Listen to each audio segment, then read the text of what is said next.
Il-Gvern huwa kommess li jtejjeb il-livell tal-għejxin fin-nofsinhar ta' Malta. L-ikbar tradiment, Sur President, għal nies tas-Sawt qiegħed isir minn dal-Gvern man-nies ta' Marsa Xlokk, ta' Birzebbuġa, ta' Marsa Skala u ta' Żejtun. Dan wara li tajt kemm sfruttaw anki familja li għandha membri qiegħda tbati bil-kanċer. Se tgħidilha issa l dik il-familja, Prim Ministru? Taqsin il-kollega tiegħi x'ħanejt lil dawk il-familji ta' Marsa Xlokk. Ħanejdilhom li kif wettom finqas minn sentejn ħankunu ħassarna il-ħsara ta' 25 sena ta' teba ambjentali fuq Marsa Xlokk.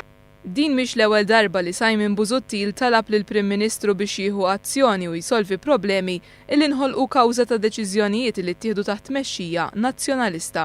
Fost id-deċiżjoni ħżiena li ħall-Gvern Nazzjonalista kien hemm dik li jħaddem il-power station bil-heavy fuel oil minflok bil-gass. Deċiżjoni li affettwat ħażin mhux biss il-but taċ-ċittadini imma anke s-saħħa u l-kwalità tal-arja. Meta tlieta fil-għaxija wieġeb għal dak li qal il-kap tal-Oppożizzjoni, il-Prim Ministru Joseph Muscat sostna li bil-qalba għall-gass il-Gvern se jkun għamel l-aħjar għażla fl-interess tal-familji Maltin u Għawdxin.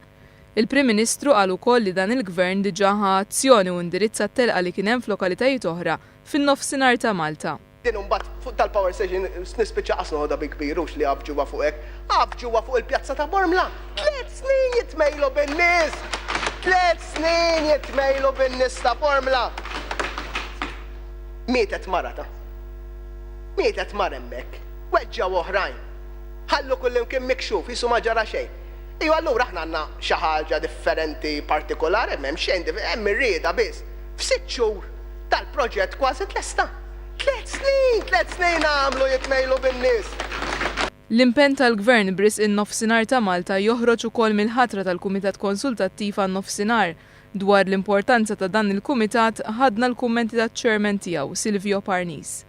Dan huwa kumitat fejn flimkien se nkunu qegħdin naħdmu għat-titjib in ġenerali tan-Nofsinhar ta' Malta f'qafas ta' svilupp sostenibbli li jwassal għall-għajxin aħjar.